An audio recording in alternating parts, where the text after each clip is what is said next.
You're listening to an Airwave Media Podcast. Today on the Useless Information Retrocast, you'll hear the totally true stories of a hippopotamus chase that took place on the Detroit River back in 1863. And then you'll hear the story of a skydiver who jumped without a parachute. And get this, as he was falling, another skydiver handed him his missing chute. Or how about a man who attempted to rob a New York City bank, but he had absolutely no clue that he was doing so? That was until he was arrested. Well, all those stories, the question of the day, today's retro sponsor, and so much more. They're all coming up next on today's edition of the Useless Information Retrocast. I am Steve Silverman, and this is the Useless Information Podcast. Useless information. Hi everyone, I hope you're doing well. Now before we dive into the stories that I've chosen for today's Retrocast, I just wanted to remind you that I'm running a contest right now to celebrate the 200th anniversary of the Troy Sentinel newspaper first publishing the classic Christmas poem, A Visit from St. Nicholas, which of course is more commonly referred to as 'Twas the Night Before Christmas. And in honor of that first publication, I'll be giving away one signed copy of Pamela McCall's fantastic book, 'Twas the Night, The Art and History of the Classic Christmas Poem. If you recall, Pamela was a guest on the podcast last Christmas, so if you've never heard that episode, I strongly encourage you to go back and give it a listen.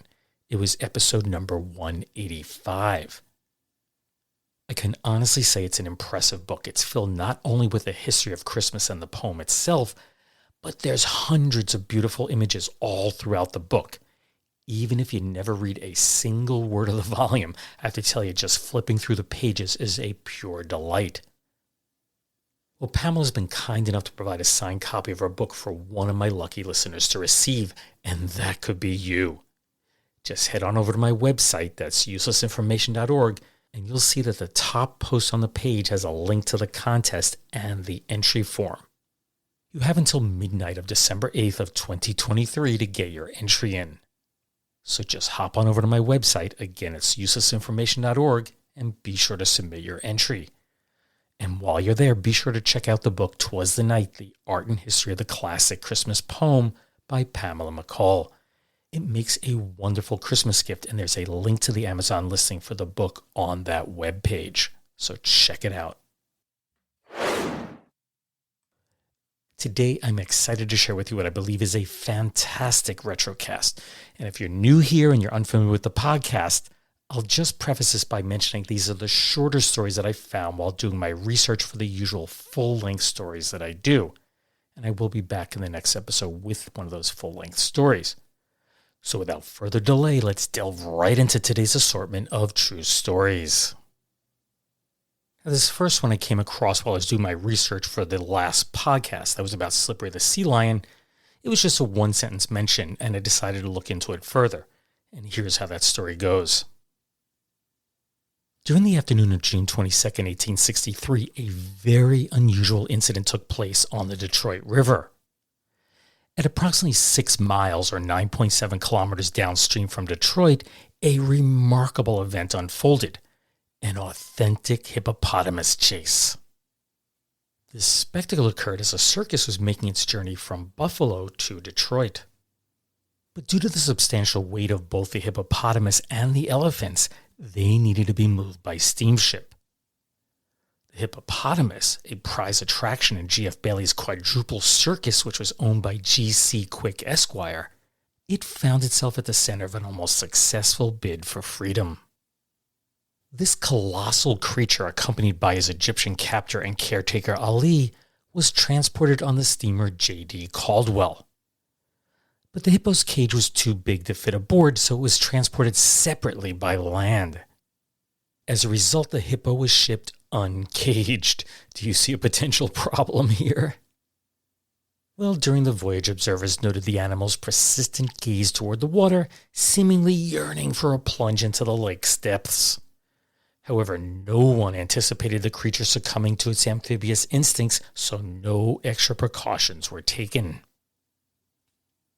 As the steamer approached the city, a crash followed by a splash was heard coming from the bow side, which was facing toward the American shore. Pandemonium ensued as everyone rushed to the source of the sound.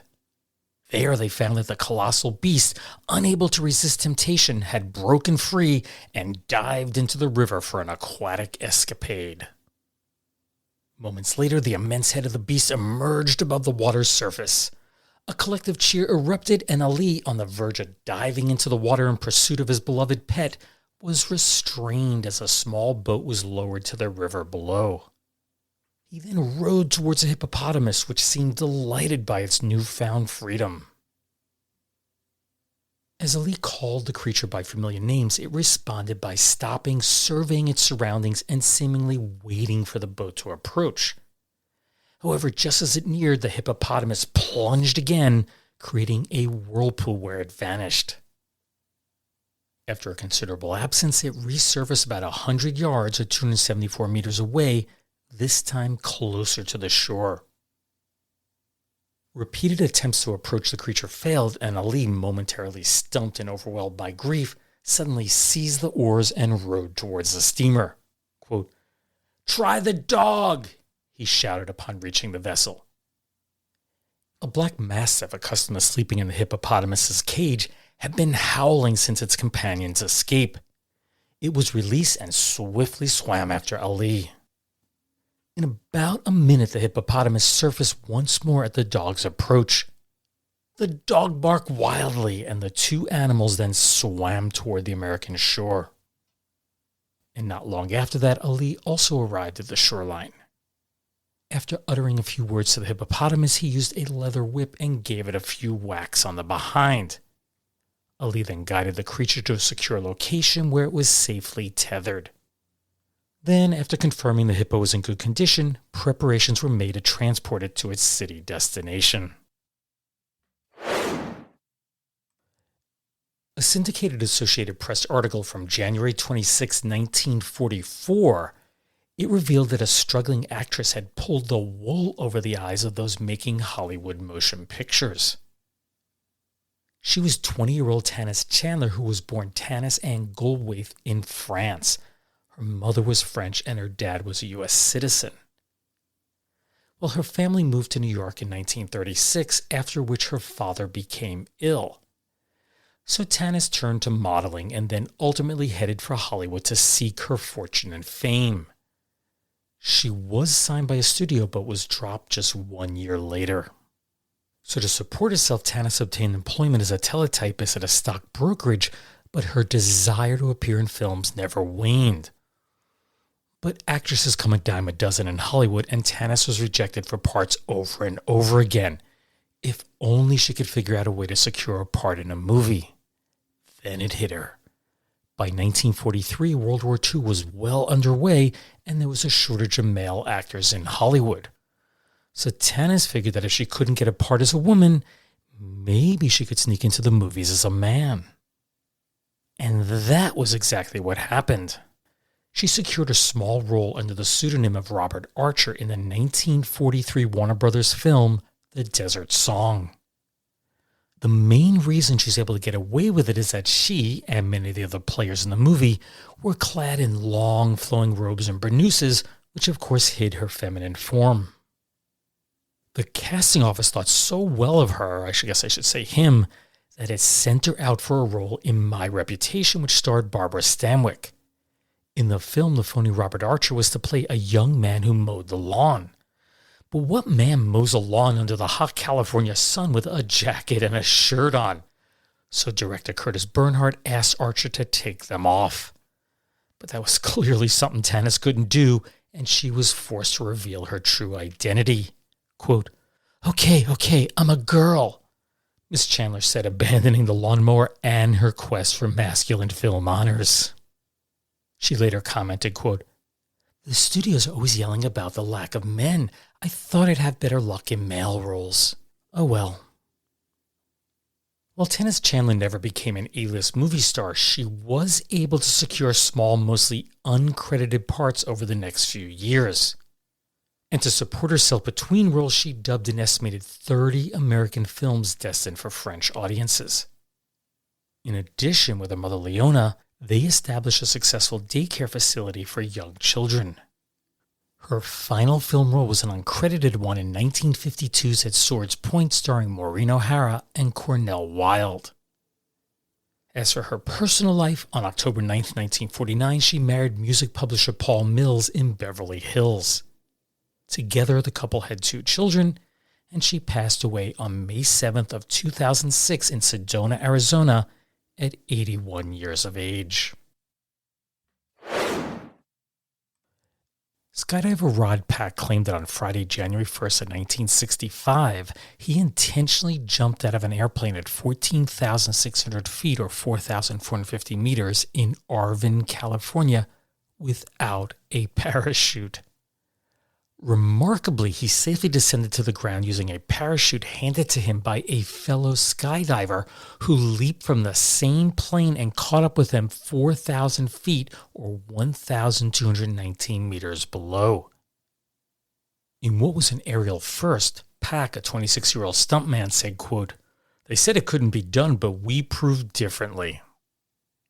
The pilot verified Pack's narrative, and this confirmation was echoed by 2 skydiving aerial photographers who snapped photos of Pack as he made his descent. Pack and his skydiving companion, 25-year-old Bob Allen, they engaged in several practice jumps, exchanging a lightweight reserve chute between them. Subsequently, Pack recounted that he leaped out donning only a parachute harness, but no chute. Pack told the press, quote, "I flared out, lying on my stomach with my feet and arms out, grabbing as much air as possible to slow me down," unquote. Allen immediately followed him, equipped with both a standard back chute and a reserve chest chute. Pack, who weighed 167 pounds or 75.7 kilograms, donned a deep-sea diver's belt that was loaded with 30 pounds or 13.6 kilograms of weights. The idea of this was to match the approximate weight of the parachute-laden Allen. Without those weights, Allen would have outpaced Pack in the sky, quote, "and I'd have floated around up there like a feather," unquote. By changing their hand and arm motions, the 2 were able to align themselves side by side by the time they were 4,000 feet below the plane. At that point, Allen passed the reserve chute to Pack. Quote, "He wouldn't let go of it until I gave him the nod," Pack said. Once he got the parachute package beneath his body, Pack was able to utilize wind pressure to keep it in place as he attached the parachute's hooks to the 2 D-rings of his harness. During this maneuver, he had fallen an additional 4,000 feet. And then he pulled the ripcord. Quote, "The sensation is terrible, I tell you. With the parachute hooked to your stomach, you come to a screeching halt from 125 miles an hour. That's about 200 kilometers per hour. Your feet go one way and your head another till they're about to hit each other, but it was a good feeling at the time," unquote. Pack reached the ground unharmed. Shortly after that, Allen and the 2 photographers did the same. Quote, "We were all just whooping and hollering at each other that the impossible had been done." So was Pack scared? Quote, "Oh yeah, I'll have to admit it. But the main thing I was interested in was getting nice and stable so Bob could come down and catch up with me," unquote. He added, "I feel great now that it's over. It's a headache that's been bothering me for a long time. My wife Nancy didn't like it at all. She said it makes the other stunts I do in the movies, high falls off buildings, getting through windows, seem like nothing." But when he was asked if he'd ever attempt such a thing again, Pack said, quote, "No, thank you. I proved my point, and that's all I want to do," unquote. So about 15 minutes from my house is a small town named Steventown. And I'd love to tell you that it was named after me, Steven Silverman, but it was really named after Stephen Van Rensselaer III, a member of the family who owned all the land in this area. And when I say all, I mean all. I'm talking about over 1 million acres. Therefore, it should come as no surprise that Steventown is located in Rensselaer County, as is my home. I also like to joke if you find yourself driving through Steventown, you're probably lost. And that's not really true. I mean, I drive through it fairly often and I'm definitely not lost. But should you find yourself driving through the town, you are certain to notice big signs pointing out that it's the only Steventown on Earth. And while Steventown is clearly not a popular name for a place, there are some names that are fairly common. For example, Kingston, Milford, Jackson, Burlington. These are names of multiple places here in the United States. And if you're curious, there are 20 places named Kingston, 21 named Milford, 23 named Jackson, and 22 named Burlington. But none of those are the most common name. So my question for you today is to name the most used place name here in the United States. Well, I'll let you think about that one for a bit, and I'll let you know the answer at the end of this podcast.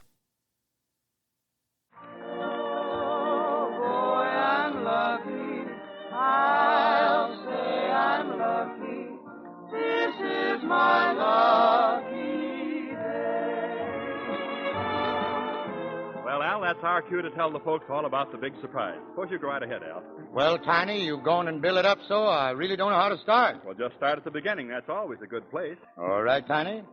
A few weeks ago, a friend of mine sent me a lucky pocket piece. Well, I've been carrying it ever since. The case is just about the size of a silver dollar. And inside, well, that's the important part.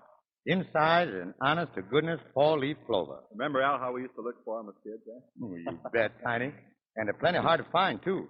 Well, folks, one day I was saying to the sponsors, the people I work for, wouldn't it be nice if we would offer all the Lifebuoy fans a four-leaf clover like this in a nice little case?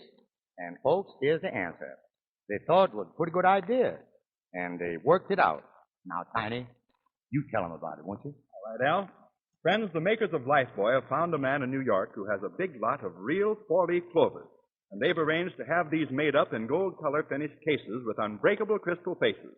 And as long as the supply lasts, they're going to send them out to you friends of the Lifebuoy program. First come, first served, as long as they last. And that goes for men, women, and children. And folks, wait till you see these real four-leaf clovers. You'll carry them a long, long time if I'm any judge at all. You see, there's a little loop on the case so you ladies can wear yours as a locket on a velvet ribbon. You men can wear yours on your watch chain or carry it as a pocket piece.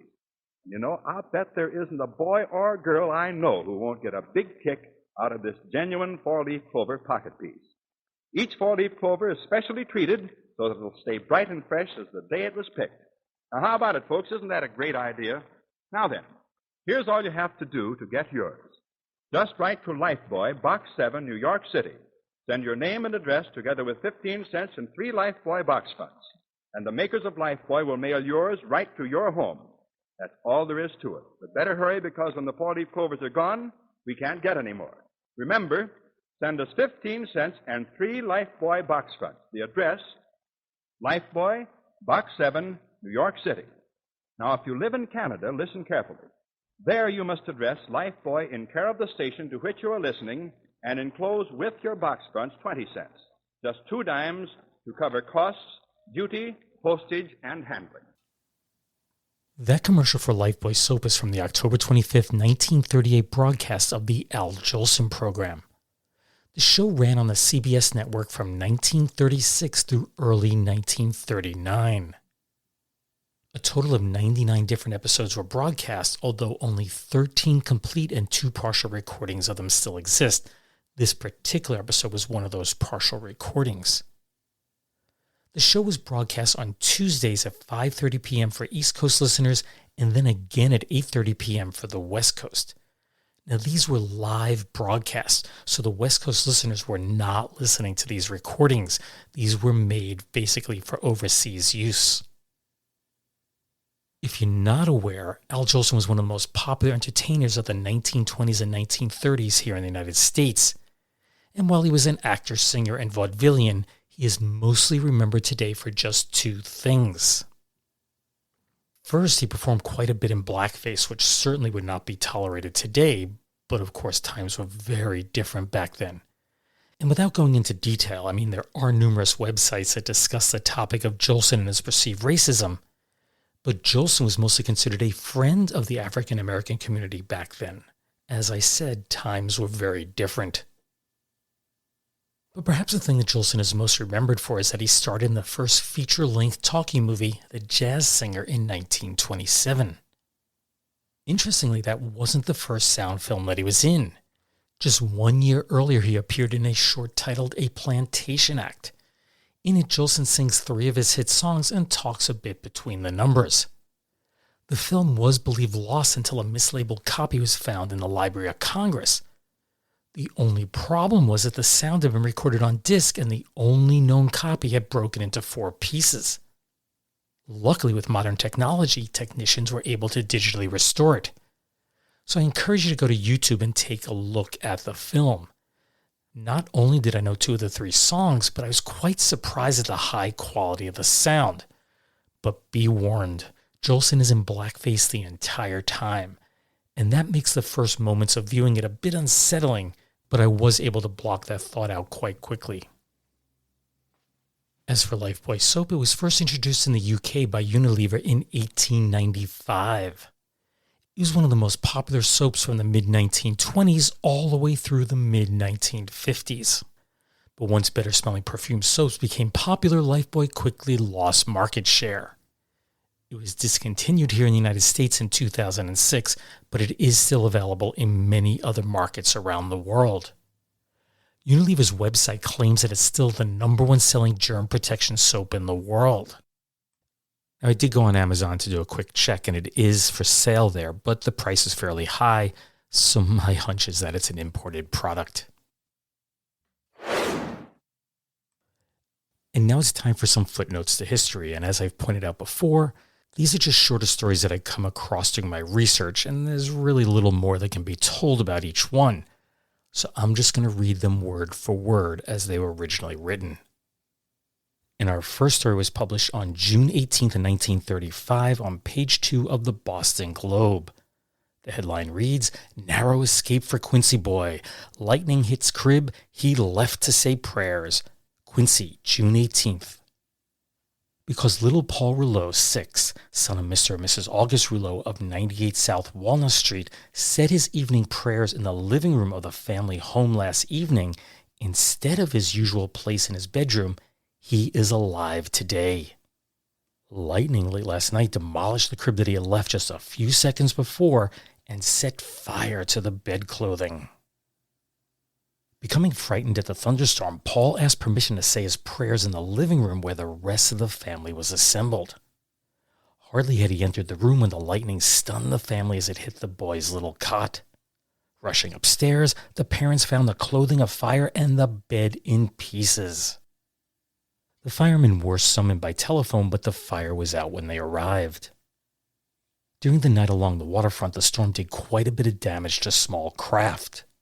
As the rain and wind blew in from the northeast, more than a dozen yachts were driven ashore.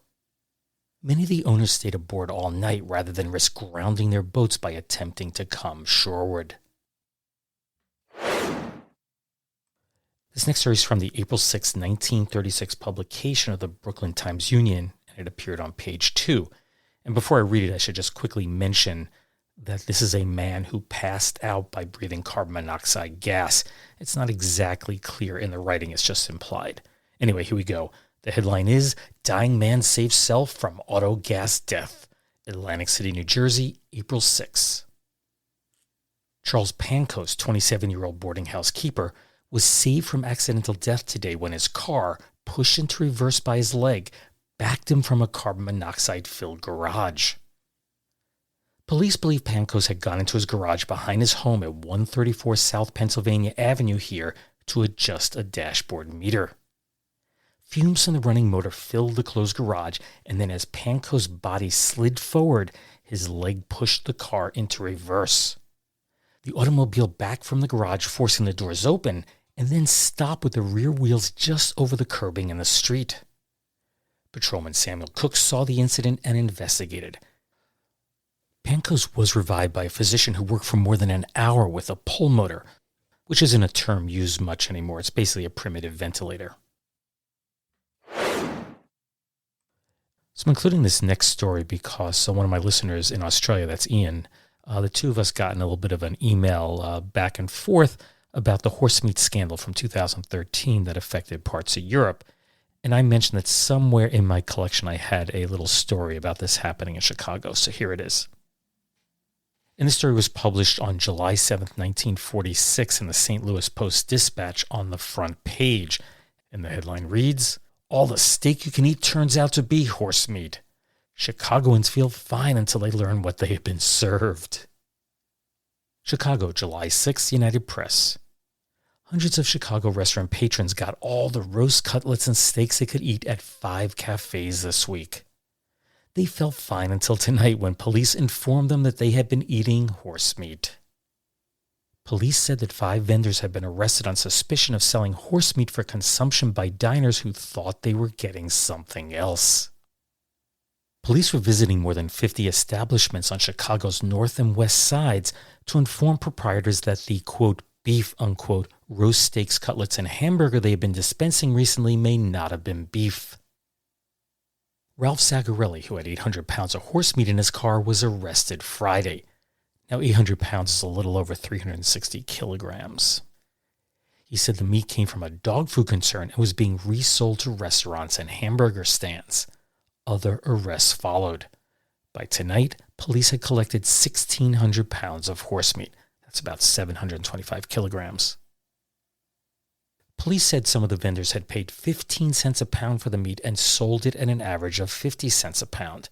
Dealers got up to 75 cents, police said. Now, 75 cents doesn't sound like much, but adjusted for inflation, that's about $11.75 per pound today. That's a lot of money for horse meat. Next up, we have a story from the November 11th, 1949 publication of the Battle Creek Enquirer, and this appeared on page 1. The headline is, "Returns to find $8,312 left in booth is gone." Now, $8,312 is over $107,000 today, so keep that in mind as I tell this story. Philadelphia, Associated Press. How would you feel if you left $8,312 cash in a telephone booth and then couldn't find it later? That's what happened last night to Mrs. Virginia K. Spina. Afraid to leave the money unprotected in their apartment, Mrs. Spina and her husband Achilles took it with them when they went to a corner drugstore to make a telephone call. Mrs. Spina made the call and then rejoined her husband, who had waited outside the store. A few blocks later, Mrs. Spina remembered her handbag and the money. They rushed back to the phone booth. No handbag and no money. The druggist knew nothing of it. The Spinas hurried to the nearest police station to report their lost savings. As they were about to leave the police station, in walked a young woman, Nan Pinoan, who reported finding $8,312 in a drugstore phone booth. Miss Pinoan said she put the money in a hat box and took it to the Spina's address, which she found in the handbag. She turned it over to John Wycheck, who lives in a first-floor apartment. Wycheck, thinking it contained a hat, put the box in the hall outside the Spina's door. When Mr. and Mrs. Spina arrived all out of breath, the box and $8,312 was still there. Boy, they were lucky. And lastly, we have a story that I've come across many times over the years, and I figured it's time I finally tell it. And I'm not going to read the entire article because it's actually a mishmash of several different stories. It's only the first part that I'm concerned with. This is from the September 14th, 1979 edition of Newsday. This appeared on page 6. New York. With their guns drawn, police swarmed into a bank yesterday and collared what they thought was another bank robber waiting for a teller to hand over the cash. Quote, "This is the guy," said the teller. "Wait a minute," the man said. "I was only making a withdrawal." "Sure you were, pal," said the cops, who hauled him off to the station house to be booked. About an hour later, the suspect was released. He had convinced police that he really was making a withdrawal legally. Police said that the man, whose identity was not disclosed, had an account at the Citibank branch at 200 Park Avenue. He had filled out a withdrawal slip and handed it to the teller, but he never looked at the back of the slip. On the back, some prankster had printed in block letters, quote, "This is a stick-up," unquote. and the prankster returned the slip to the rack where the customer later found and used it. The teller did look at the back, however, and activated an alarm. The customer was released when a check of the account number on the face of the orange and white slip showed that the man had an account at the bank after all. So early in the podcast, I'd asked you if you knew the most used place name in the United States. Did you know? Well, here are the top 5. Now, 4th and 5th places are a tie. It turns out there are 38 places named Centerville, and the same is true of Arlington. Coming in at number 3, there are 39 places named Clinton, and at number 2, there are 45 places named Franklin. And finally, at number 1, with the most place names, it is Washington. There are 91 places with that name here in the United States. Interestingly, the United States Postal Service sees it a little bit differently, and that's of course because there isn't a post office in every single little town. According to the USPS, the most common city name is Franklin with 31, while the most common post office name is Clinton with 26 locations. Personally, I think we need more Stephentowns on this planet, and yes, they should all be named after me. Now, before I sign off, I just wanted to quickly mention that maybe about 10 days ago, I got an email regarding one of the episodes that I recorded back in 2018. It was titled Christmas Time in Santaheim, and my wife, Mary Jane, to this day says it's one of the best episodes I've ever recorded. So if you've never heard that, I do encourage you to go back and listen to it. So back in July, I was contacted by someone from the Howard County Historical Society, that's where Santaheim was located, and I was asked if I'd share my research material, which I gladly did. Then September rolls around, and they get another email asking if they can use my podcast as an audio component of the exhibit. And I didn't really know what that meant, so I said sure. And I was told to be some signage and a QR code linking to my episode. So I'm thinking, something about the size of a sheet of paper. Well, as I said, about 10 days ago, I got an email, and attached to it were photos of the exhibit. And in it are, full-size banners explaining the history of Santaheim, and they do have ornaments that were made there. But to my surprise, they also had a full-size banner for my podcast. So if you just happen to be anywhere near Ellicott City, Maryland, make sure you stop at the Howard County Welcome Center and check out the exhibit. It runs through January 21st of 2024, and they are open from 10 a.m. to 5 p.m. daily, although they are closed on Mondays. The address is the Howard County Welcome Center. It's at 8267 Main Street in Ellicott City, Maryland. So make sure you check that out. The second thing I wanted to mention is that yesterday, Pamela McCall, who wrote the book 'Twas the Night that I am giving away in a contest, she was giving a talk right up the street from me at the Emma Willard School. I am not exaggerating that on a nice day, I can easily walk there. But the interesting thing is that my wife and I have lived in this house for 15 years, and I've only been on the campus once. And that's because it's kind of like that mansion up on the hill. You go by it every single day, but you don't have the nerve to go near it. And that's kind of how it's been with us. So when Pamela emailed me the other day and said she was going to be giving a talk there, I didn't for a second hesitate to take her up on the offer. I wanted to see the inside of those buildings again. Now, the nice thing was that once we got there, I didn't expect this. 2 students gave us a tour of the entire campus. So I was able to see far more than I saw the first time years ago. The place really is that amazing. But the reason I mention this is that after Pamela completed her talk, a copy of her book was being passed around the room. And my table was the last table to get it. And it went to a 9th grade girl who was sitting nearby me. And she was the last person to get this book. And she's just kind of browsing through it. But then 5 minutes later, I look over and she's still looking at it. I mean, she's going page by page through this book. It was clear that she just loved looking through this thing. So it's not just me. So again, if you'd like to enter the contest to win the copy that I'm giving away, just go to my website, that's uselessinformation.org, and you'll see that the top posting is for the entry form. Again, you can enter the contest. It runs up through midnight on December 8th. And then over the weekend, I'm just going to use a random number generator to generate a number. And then let's suppose it's number 37. I'll go down to the 37th person on the list, and that will be the winner. Now, if you're curious how many people have entered so far, it's a little under 40. So maybe 37 would be all there is. But I do want to say some people have written some really, really nice things about the podcast. You know, one of the things about reading the reviews on Spotify and Apple and so on is that people can be quite cruel. There are times I read these reviews, I'm like, just why am I doing this? So I just want to thank everyone who took the time to put a positive comment in there. It was just really, really nice to read those things. Anyway, I'll be back in a couple of weeks with a full-length story. And what I can tell you is that it's a very obscure Christmas story that has the working title of The Beardless Santa. So stay tuned for that. I do think you'll enjoy it. Just a reminder that the Useless Information Podcast is part of the Airwave Media Podcast Network. So be sure to visit airwavemedia.com where you'll find a curated selection of some of the best podcasts out there. As always, thanks for listening and take care, everyone. Bye.